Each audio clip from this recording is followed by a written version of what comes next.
hang on to your seat, baby, cause this one's a screamer.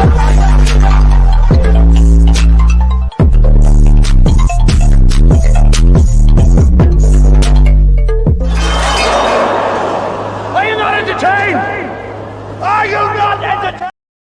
Yo quiero ser le cha-cha-cha, le cha-cha-cha, okay? What is going on, entertainers? So today I'm coming to y'all with another video, and we talking love and hip-hop, okay? And the girls are in Puerto Rico, which, by the way, once again, like I said in my last love and hip-hop video, I'm not a fan of these cast trips. I'm not trying to see them have fun. Let me stop. But no, I'd rather the reunions than the fake ass cast trips. Because half y'all don't even like each other. And not even that, we never get closure. Okay. So they all get there, and Kirk and Rashida decide not to go on the trip. I guess they wanted to have it be a little bit more peaceful for the cast. So they decided not to go to the trip. Okay.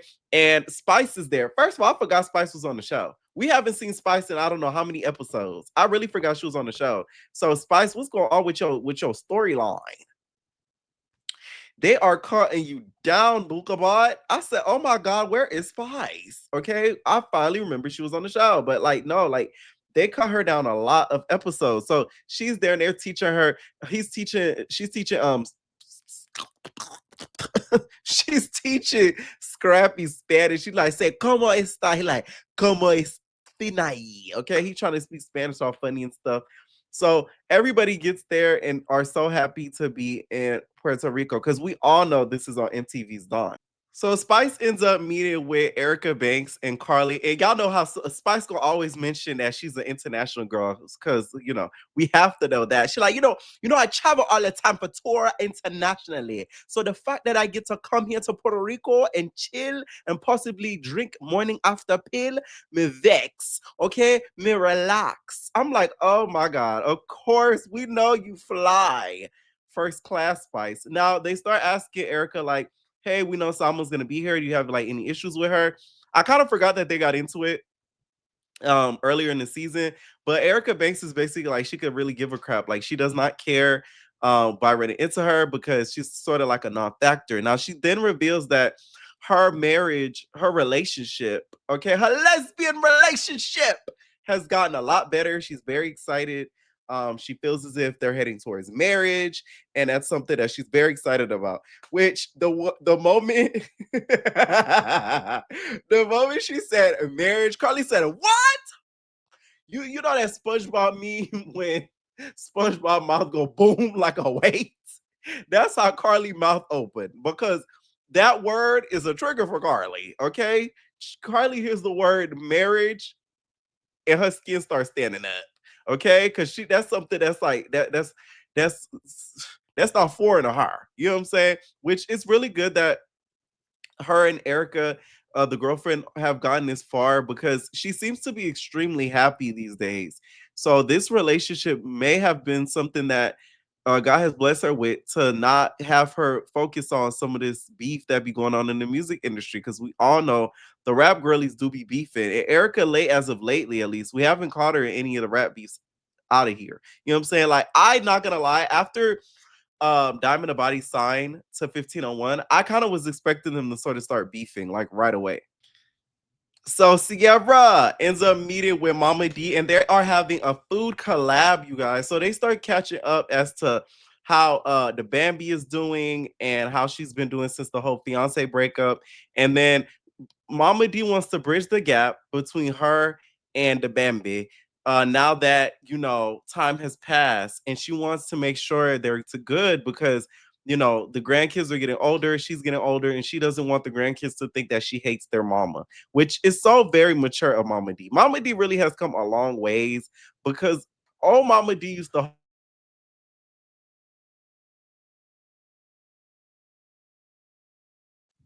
did not care. You know what I'm saying? Oh, Mama D, like she did what she wanted to do, and y'all just had to deal with it. So that was good that she wanted to bridge the gap when it comes to that. The only thing is, Mama D, you cannot sit there and act as if you had nothing to do with everything that went down between you and Bambi. You literally inserted yourself like a USB. On God. Bitch, you could not have been ejected. You get what I'm saying? Not to call you a bitch, Mama D. No disrespect to the queen. But no, you could not have been ejected. Like literally. Like you inserted yourself, okay? So I feel like that's a little bit of cap. And then Sierra brings up this whole Salma situation, which I don't like this whole situation. I'm gonna tell you why. Niggas lie. Although he had receipts, who knows how long ago those were? I'm giving Salma the benefit of the doubt, right?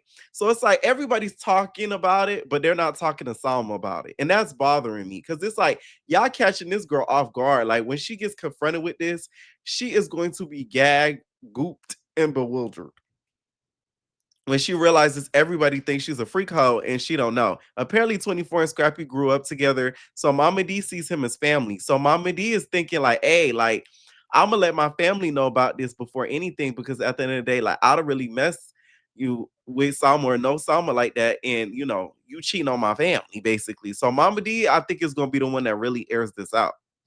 So Love and Hip Hop is in the villa and Scrappy ends up meeting with Zane. And also Mandices, okay? Mandices is there chilling, right? So they talking and Scrappy is saying how, you know, his girl is still mad because she thinks that he's still sleeping around with baby mama number 3, Shakira.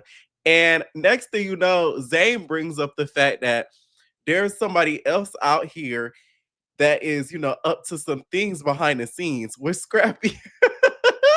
Scrappy said he never knew there was a man that was messy on this cast. But he's surprised because Little Zay spills all of the tea. I will say that, like, Little Zay and Sierra's husband Zay, they are very messy. Like, I was like, wow, they giving Carly a run for her money. Okay, because Carly, y'all, is going through a lot. She's going through the divorce. She's going through the stuff with Tilo. So it's like she has taken a back seat into meddling into other people's business. But that Zay and that Zay, they've been doing their biggest one, and we are here for it. Okay. So Zane kind of doesn't say the name, but sort of says like they, meaning the couple. So there's only one other couple that's really out there, besides I believe who I think Mandy's is the Andy, if I'm not mistaken. But yeah, it's only one other couple. So obviously it had to be Salma and 24. So Scrappy is sort of like he's gagged. Like everybody's sort of gagged because they didn't expect them to hear news like this. Okay. To me, if I was Salma, I wouldn't be able to trust none of you motherfuckers again. Cause y'all talking about how behind my back, y'all not even giving me a heads up to even defend myself. These texts could have been AI for all I know. And y'all just sitting there letting this man lie on me. Oh, I would have been mad. So y'all, Ghetto Girl Eats has his first location. Woo! Now I don't know how like real this is because I let me tell y'all, I've done background work for Love Hip Hop before, and I remember one scene right on Love Hip Hop Miami. We did something for Shay's. It was for Shay's workout powder or like products, whatever it was, and it was supposed to be a promotional event for it. Child, that shit was in a fucking U fit in the training room, bitch. No shade. Like it, like they the way it looked on TV and the way that it actually was in person was completely different. And I'm like, wow, like they really did their big one. So it's like when I be seeing stuff like that on Love and Hip Hop, I questioned it a lot. Like, did y'all just like put like, you know, the labels up and the product up in a room somewhere and say this the first location? Like I just not even on no hating shit. I genuinely want to know because one thing about it, production is very creative. I swear to God, like you would be shocked at some of the stuff that they come up with in the scenery that they conjure up that did not look the way that it did while filming that it did on TV. So I'm just saying. But the Bambi ends up going over there to visit her, and Sierra lets her know the conversation her Mama D have, and she feels as if, you know, she should sit down with Mama D and have some forgiveness with Mama D. So Bambi was not like for it. And at first I was like, oh, Bambi, you wrong. You know, you should have more forgiveness. It's been so long. But when I thought about it, I'm like, wait a minute. Y'all Christian the babies and y'all didn't tell her. I forgot that happened. Like, I feel like Bambi still has a right to feel a little bit of ways because y'all did something about her behind her back that involved her children. So it's like she has every right to still feel away and hold maybe a little bit of a grudge because this recently just happened. Like, that's something that could make anybody crash out. And she didn't. Like, Bambi, for what we saw, at least on the show, who knows what happened behind the scenes, but she didn't crash out for what we see on the show. So it's like, that to me showed maturity in the Bambi, because the old the Bambi would have did a scene with her and the Scrappy, and it would have went left. So that never happened. So I do feel like she has a right to feel away. So I'm glad, but I'm glad that she is gonna go and sit down with Mama D just to sort of like hear her out, because Scrappy, you guys, is nowhere near to for them to two-time her, to get on her and sort of, maybe Scrappy do a pop-up. It's just gonna be her and Mama D having that conversation. Y'all, that Zay is a messy girl. What?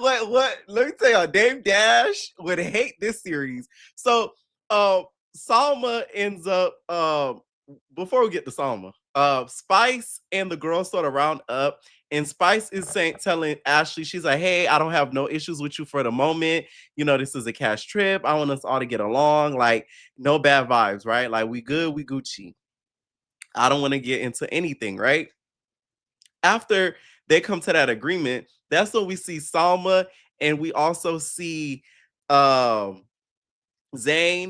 and Mandices and 24 talking, and Salma starts talking about how, she wants to have another wedding, and how she had I believe a traditional African wedding, and she reveals that she's a Muslim.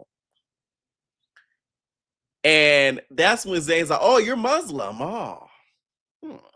And basically throwing shots at her because he knows in the back of his mind that, he knows that she's a cheater, that she's cheated before, that she's been cheating, right? So he's sort of holding that, trying to be funny. And then in walks freaking Ashley.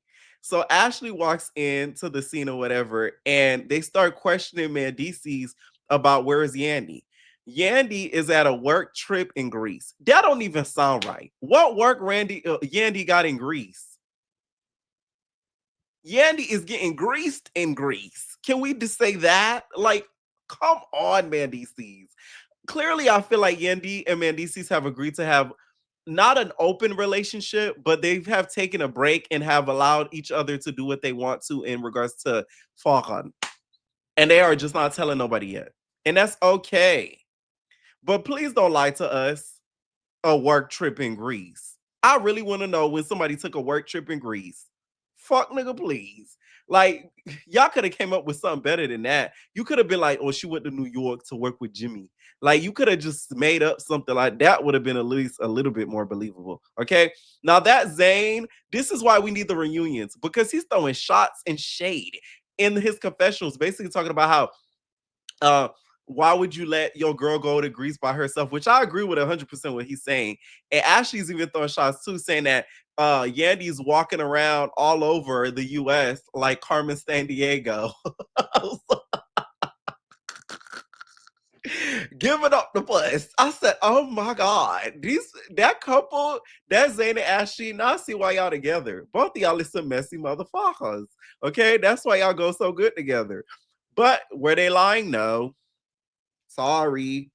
They were telling complete facts. Like it or not, they're telling the truth. For Yandy to take a trip in Greece by herself, that's very suspect. That's very suspect. That's a tropical place, very nice views. And you mean to tell me you don't think she gonna open her legs once? And this man, this is, you can't do that. You can't control nobody, because you don't want to have like a peace of mind. Like you want to have peace in the mind. And I'm like, no, man, DCs. You gonna fuck around and end up working for a mime if you do not, regulate this. Let's say if they were telling the truth and she took a work trip in Greece, I don't think she's doing anything innocent in Greece, man, DCs. Sorry to break it to you, but I think man, DCs care? Not really, because I think he's doing his own thing. So Bambi and Mama D finally have their talk. Which, by the way, Bambi was dressed like she was going to solve a murder mystery, bitch. Why was you dressed like that? She looked really beautiful, by the way. Like, she just was dressed so classy, like she was gonna go to London on a trip somewhere. I said, oh my God, you just going to sit with the queen. Oh, that's why. Okay, she's going to sit with the queen. So her and Mama D basically came to common grounds that they're going to tell each other things involving the children, which the reasoning, and to me, the way that Mama D sort of brushed off why she wasn't notified of the christening is such bullshit to me. Because literally, like Bambi said, had it been the other way around, hellfire and brimstone would have been raised. Mama D would have been all over Instagram. She would have been all over social media talking to us about how Bambi is a horrible person, how she's dreadful, all sorts of stuff. So it's like, you cannot do stuff like this and not expect the same behavior done back to you. Bambi reveals that she had a birthday party for one of her kids. Scrappy said he was coming all week and never ended up coming.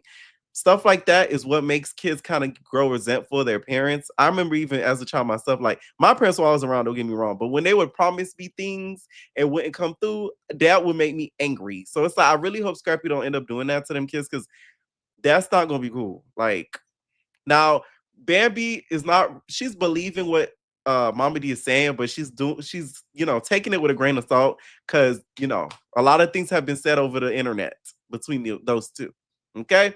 Then we get back to Puerto Rico, and Ashley brings up on the table with Spice the Sakyamara. Okay. So Spice is like, why did you have to say to Sierra, ask Sierra, what does Sakyamara mean? First of all, Ashley, you need to use your context clues. The key word in Mara is mother. So you should have known what Sakyamara means. Sakya, it doesn't sound pleasant. It doesn't sound satisfying. Yamada, that's your mama. She talking about your mama. Sakyamara. Like, put two and two together, it's not positive. So how could you think it is positive? Come on now. Y'all, let me tell y'all something. Listen, because I'll be watching episodes, even though I watch it before, but I watch it too as I'm recapping it. You know who Ashley reminds me of? Ashley reminds me of Andrea from BGC9. I don't care. I don't care. I don't care. I don't care. So, haters in the building, stand up. She reminds me of Andrea from Bad Girls Club Mexico. I knew she reminded me of somebody. So when she was going back and forth with Spice, I just heard Andrea, and I'm like, wait, you remind me of Andrea. She talked just like her, y'all. So Ashley's just like, I don't care. Like, I wanted to know, like, what does suck your mother mean? Like, does it mean you sucking my mother? Like, what? Spice is like, me don't care what you do. You want the spotlight. It's okay. Oh, it's okay. You want spotlight. You want grace. Me give you grace. Because them two sitting over there, me bust your hair with bomb my car, rascal, post soul, bitch, I saw your head. Fuck you talking about. So she's sitting there, she cussing them out in patois. Okay. So the Zane and Asher just sitting there gagged. So she like, what? Whipping me in Puerto Rico? No, you're not. I know you're not. Not today. Not yesterday. I don't care. So Zane decides to pack it up and go. Zane did the right thing in my opinion. Because you're not finna threaten me and mine. Because no shade, Zane give me the type, as messy as he is, have Spice start fighting Ashley, he the type of nigga to hit her. No shade. Certain niggas jump in girl fights. Look at Ballistic. Certain niggas, they don't care if their woman is winning, losing. They're going to jump in. They don't want to see their spouse getting hit. I don't agree with it. I'm not endorsing it. I'm not encouraging it. But I just have seen it happen in real life. So it's like, I think Zane did the right thing. I will say that. He did the absolute right thing. Scrappy, don't be trying to tell people to sit down and calm down in a moment of heat when somebody gets threatened. Okay? Now, Spicy was dead ass wrong for threatening them like that. How dare you threaten a grown man? Because if he got up there and did something, he would be wrong, right? He would. But you saying it isn't right either. Because Spice likes to do stuff like this, and when people come with the same energy back, then it's a problem. I wouldn't say she's a bully in this situation because she's not, but she was being very ignorant, because you can't be speaking patois in a foreign language and talking shit and then be mad when people say, what are you trying to say? What are you saying? Hello? Child, next week look crazy. Now, Basically, they end the episode asking Mendices what's the progress of their relationship. He doesn't really give an answer from what we see. It ends off in a cliffhanger. I'm very excited for Mama D to come. Zan, you did all that talking. You did all that talking shit, and you didn't even spill the tea. If you're gonna be messy, you gotta go all the way, babe. You gotta be the one to spill the tea. You can't let somebody else do it before you. Now you let Mama D beat you to the punch, bitch. Anyways, let me know what y'all think down below about this video, and we're out, babies.